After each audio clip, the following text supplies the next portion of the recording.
बिस्मिल्लाहिर्रहमानिर्रहीम। अस्सलाम वालेकुम डियर स्टूडेंट्स। ये लेक्चर जो है हमारा ये एफएससी फर्स्ट ईयर फिज़िक्स से रिलेटेड है और हम चैप्टर जो है फर्स्ट ईयर का चैप्टर नंबर 2 जो है वो कर रहे हैं। तो हमारा आज का टॉपिक जो है पिछले लेक्चर में मैंने आपको इंट्रोडक्शन जो करवाया था वो था स्केलर प्रोडक्ट से। ठीक है, आज हम बात करेंगे characteristics of scalar product.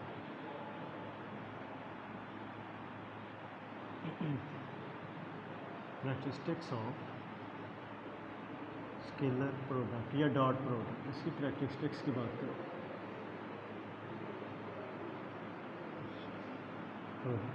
Scalar product क्या है, डिफाइन किया था हमने। If the product of two vectors results into a scalar quantity then this type of product is called scalar product. ठीक है, तो सबसे पहले इसकी जो करैक्टरिस्टिक है वो डिस्कस करते हैं। वो है नंबर 1 कि scalar product is commutative. Scalar product is commutative. Scalar product is commutative. Commutative मतलब A dot B equals B dot A. ठीक है, ये क्या होते हैं, कम्यूटेटिव होते हैं। A dot B is equal to B dot A कि अगर हम इनको रिप्लेस भी कर दें, ऑर्डर चेंज भी कर दें प्रोडक्ट का, तो आंसर क्या आएगा, वही आएगा। ठीक है, इसमें देखें फ़र्ज़ करें हमारे पास दो वेक्टर्स हैं ए और बी, एंगल क्या है, थीटा है, दोनों के दरमियान एंगल थीटा है। तो ए डॉट बी जो होगा वो आपको पता है magnitude of A magnitude of B cos theta. ठीक है, अब आपको पता है कि पिछले लेक्चर में मैंने एक्सप्लेन किया था कि मैग्नीट्यूड ऑफ ए वेक्टर और कंपोनेंट ऑफ बी वेक्टर, तो बी मैग्नीट्यूड कॉस थीटा क्या है या बी कॉस थीटा क्या है, component of B vector in the direction of A vector. ठीक है, अब ए और बी ये दोनों मैग्नीट्यूड हैं, दोनों स्केलर्स हैं।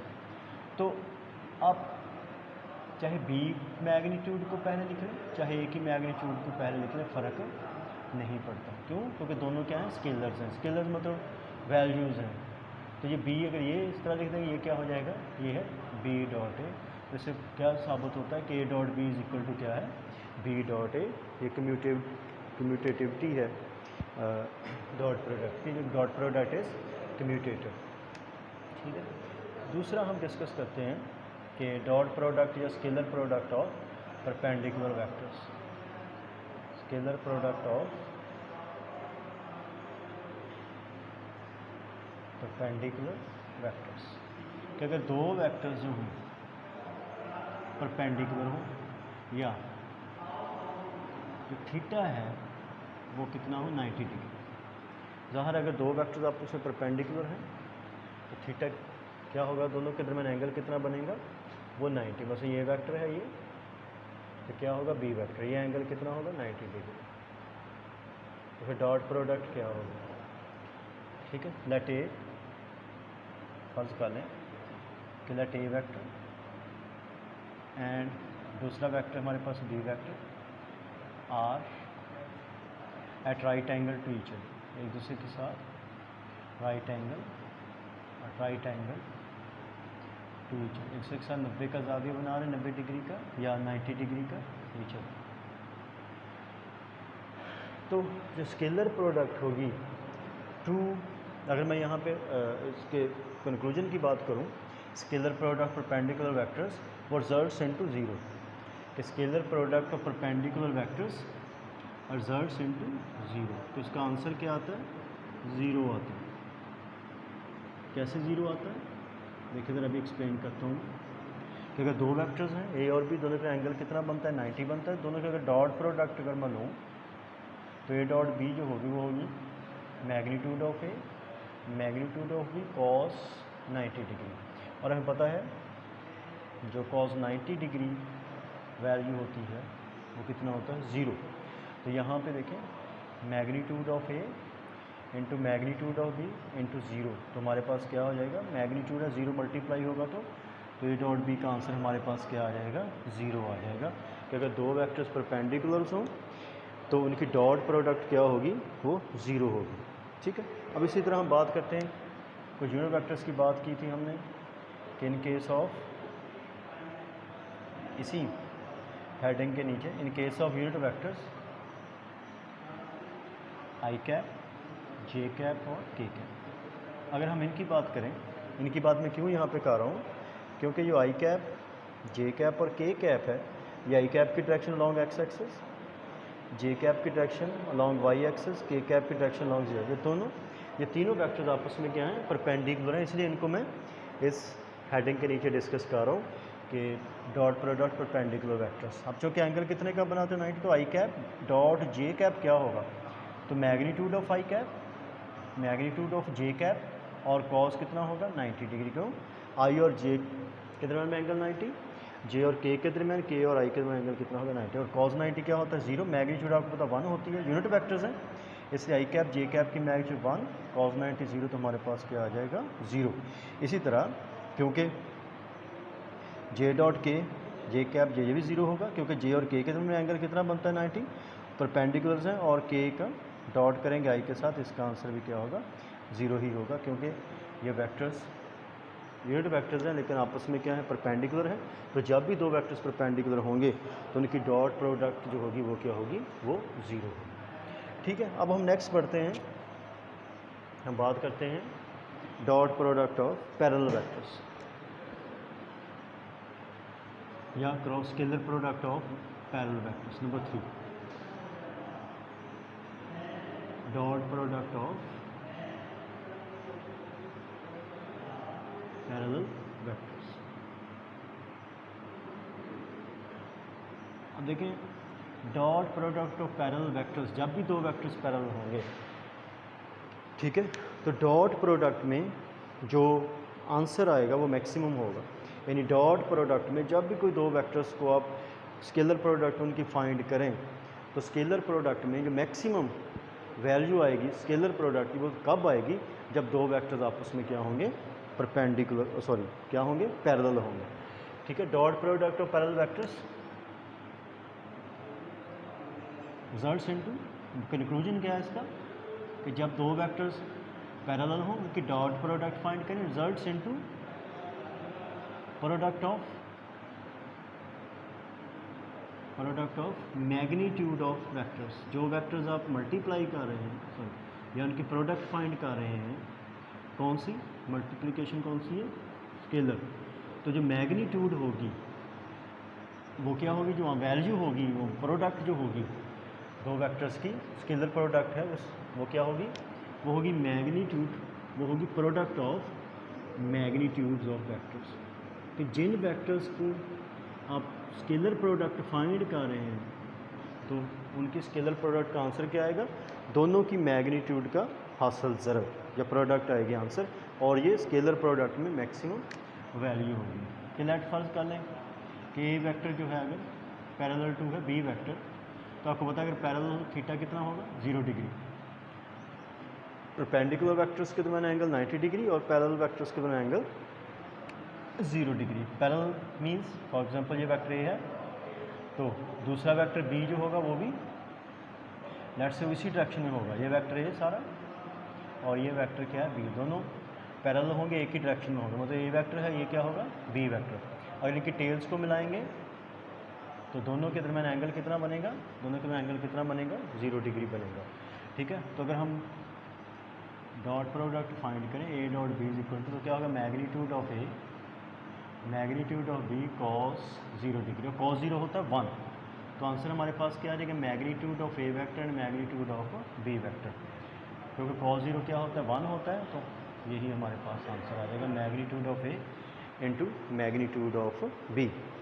तो अगर यहाँ पे हम एंटी पैरेलल वेक्टर्स की बात करें, ठीक है, तो एंटी पैरेलल की बात करेंगे यहाँ पे। अगर मैं कहूँ कि dot product of anti parallel vectors, वो एंटी पैरेलल कब होते हैं, जब थीटा कितना होगा एंटी पैरेलल्स के दरमियान 180 डिग्री, याद रखना है। तो let A vector is anti parallel to B vector. इसी हेडिंग के नीचे बात कर रहे हैं कि ए वेक्टर अगर एंटी पैरेलल है किसके, बी वेक्टर के, तो थीटा कितना बनेगा 180, यानी ए वेक्टर अगर की ये डायरेक्शन है तो बी वेक्टर की डायरेक्शन क्या होगी, ये होगी। ठीक है, अगर टेल्स को मिलाएंगे दोनों की तो ये बनेगा ये वेक्टर और ये होगा बी वेक्टर, तो एंगल कितना बनेगा 180। अगर यहाँ पे देखें फिर कॉस 0 नहीं होगा बल्कि कॉस क्या होगा 180 डिग्री, और कॉस 180 वो क्या होता है -1, कॉस 180 क्या होता है -1। तो आंसर क्या आएगा, प्रोडक्ट ऑफ मैग्नीट्यूड तो होगा लेकिन क्या आएगा, साथ क्या आएगा माइनस साइन आएगा, नेगेटिव ऑफ। ठीक है, प्रोडक्ट ऑफ नेगेटिव ऑफ, ठीक है, product of negative of magnitude आएगा। ठीक है, क्योंकि जब कॉस 0 होगा तो आंसर क्या आएगा 1 आएगा, आंसर क्या आ जाएगा दोनों की मैग्नीट्यूड का हासिल। लेकिन जब कॉस 180 होगा, जब एंटी पैरेलल होंगे तो -1 आएगा कॉस 180 का आंसर, तो हमारे पास क्या आ जाएगा मैग्नीट्यूड का हासिल होगा लेकिन वो क्या होगा नेगेटिव होगा। ठीक है, इसके बाद हम बात करते हैं सेल्फ डॉट प्रोडक्ट की, कि अगर हम उसी वेक्टर को आपस में एक वेक्टर को क्या करें स्केलर प्रोडक्ट फाइंड आउट करें, self scalar product. Number 4 self scalar product. जब सेल्फ स्केलर प्रोडक्ट है तो क्या होता है रिजल्ट्स इनटू, इसके कंक्लूजन क्या है, results into square of magnitude of vector. जिस वेक्टर की आप सेल्फ प्रोडक्ट फाइंड करें उसका क्या आता है स्क्वायर आ जाता है मैग्नीट्यूड का, square of magnitude of vector. ठीक है, मैग्नीट्यूड का क्या आ जाता है स्क्वायर आ जाता है। जैसे अगर ए वेक्टर है दूसरा भी ए वेक्टर है तो दोनों की डॉट प्रोडक्ट लें क्या आएगा magnitude of A, magnitude of A साथ क्या आएगा कॉस 0, क्योंकि दोनों की डायरेक्शन क्या होगी एक ही दूसरे ए के साथ वो सेम होगी, एंगल कितना होगा 0 और कॉस 0 क्या होता है 1 होता है। तो ए मैग्नीट्यूड सिर्फ ए मैग्नीट्यूड क्या आ जाएगा स्क्वायर, को यहाँ पे कॉस 0 डिग्री क्या होता है 1 होता है, तो क्या आ जाएगा मैग्नीट्यूड का स्क्वायर आ जाएगा। अगर हम बात करें in case of unit vectors I J K cap, in 3 unit बात करें 3 यूनिट वेक्टर्स की, तो अगर हम आई कैप की डॉट प्रोडक्ट आई कैप से फाइंड करें तो क्या होगा फार्मूला स्केलर प्रोडक्ट का, और कॉस क्या होगा ज़ाहिर है आई भी एक्स के लॉन्ग ये भी एक्स के लॉन्ग, एंगल क्या होगा 0 डिग्री, तो आई की मैग्नीट्यूड 1, आई की मैग्नीट्यूड कैप की 1 और कॉस 0 1, तो आंसर क्या आएगा 1। सिमिलरली जे डॉट जे भी क्या होगा 1 होगा और के डॉट के भी क्या होगा 1 होगा। तो जब आप देखें जब आप सिमिलर यूनिट वेक्टर्स की डॉट प्रोडक्ट फाइंड करेंगे आंसर 1 आएगा, जब मुख्तलिफ डिसिमिलर की फाइंड करेंगे आई को जे से करेंगे जे को के से, के को आई से, उसका आंसर क्या आएगा डॉट प्रोडक्ट का आंसर क्या आएगा 0 आएगा। तो आई डॉट आई भी 1, जे डॉट जे 1 और के डॉट के भी 1। ठीक है, तो ये 4 थी। अब लास्ट 5th जो है dot product in terms of rectangular components. तो वेक्टर को रेक्टेंगुलर कंपोनेंट्स की फॉर्म में लिखना मैंने आपको सिखाया था, आपको याद होगा इसी चैप्टर के स्टार्ट में।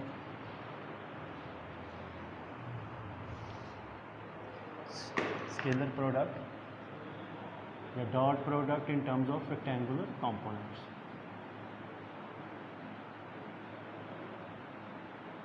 Dot product in terms of rectangular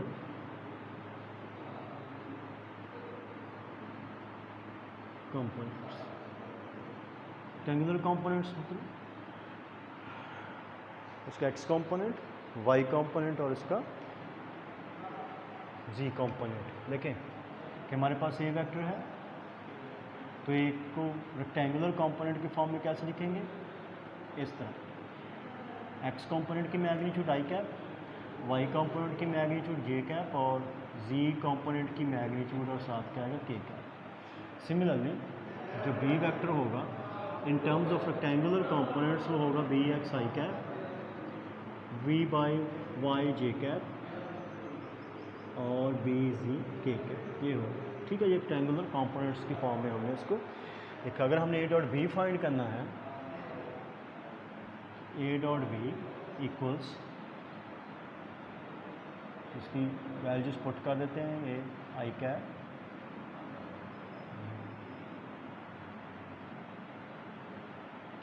dot D x I cap plus D Y J cap plus D G K cap, ये है उसके कॉम्पोनेंट्स। अब देखिए मल्टीप्लाई करना है तो बेसिक मल्टीप्लिकेशन आपको पता ही है। अब इसमें एक बार याद रखनी है कि डॉट प्रोडक्ट हमेशा वेक्टर्स के दरमियान होती है, ठीक है।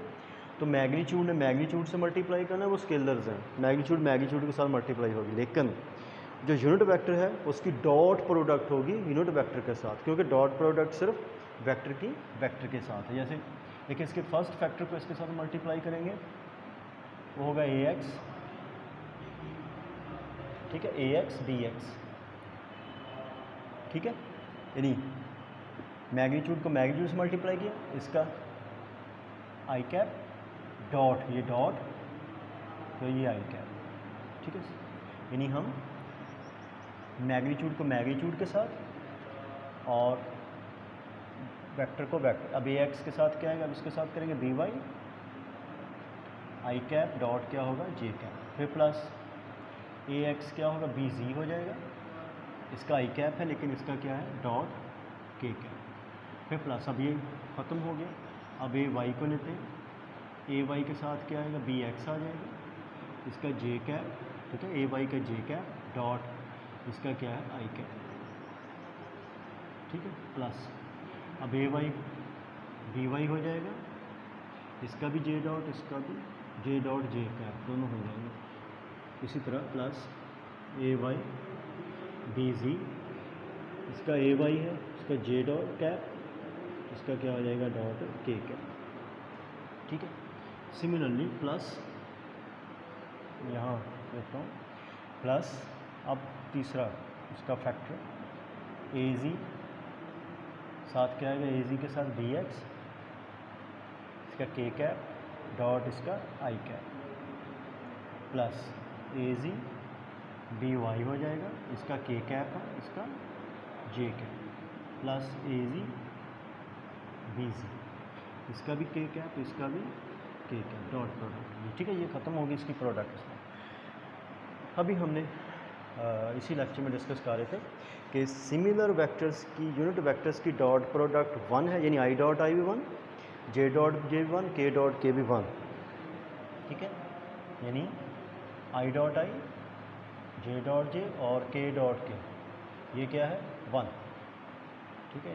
और डिसिमिलर यानी अगर आई डॉट जे फाइंड करें, जे डॉट के फाइंड करें, के डॉट आई फाइंड करें, तो इसका आंसर क्या होगा 0।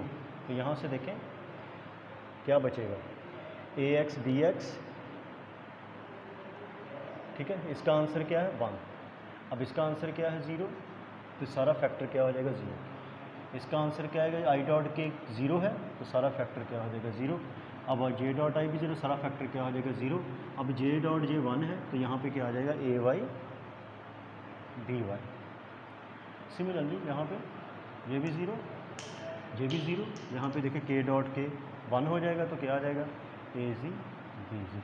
इसका मतलब कि अगर हम ए डॉट बी फाइंड कर रहे हैं, जब भी हमें दो वेक्टर्स की डॉट प्रोडक्ट फाइंड करनी है, तो हम दोनों वेक्टर एक्स कंपोनेंट की मैग्नीट्यूड को एक्स कंपोनेंट की मैग्नीट्यूड के साथ, वाई कंपोनेंट की मैग्नीट्यूड को वाई कंपोनेंट की मैग्नीट्यूड के साथ, और जी कंपोनेंट की मैग्नीट्यूड को जी कंपोनेंट की मैग्नीट्यूड। अब यहाँ पे देखें सिर्फ मैग्नीट्यूड्स हैं, इसलिए इसका आंसर क्या आएगा, वो एक स्केलर क्वांटिटी ही आएगा।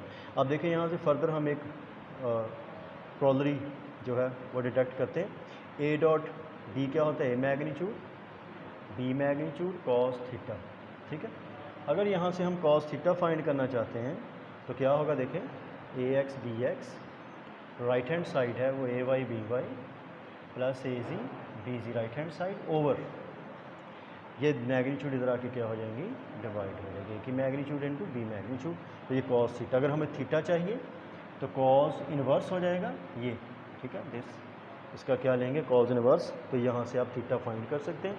तो अगर आपको दो वेक्टर्स दिए हुए हों, ठीक है, तो कहे कि इनके दरमियान जो एंगल बनता है वो फाइंड करना है, तो पहले आप दोनों की डॉट प्रोडक्ट फाइंड करें और दोनों वेक्टर्स की मैग्नीट्यूड अलग अलग फाइंड करें। तो डॉट प्रोडक्ट को उनकी मैग्नीट्यूड के प्रोडक्ट से डिवाइड कर देंगे, तो वो कॉस उसका फिर इन्वर्स ले लेंगे, वो क्या आ जाएगा, थीटा आ जाएगा। इंशाल्लाह एग्जांपल्स में नेक्स्ट हम इसको डिस्कस करेंगे। उम्मीद है कैरेक्टरिस्टिक्स की आपको समझ आ गई होगी। डियर स्टूडेंट्स, अल्लाह हाफिज़।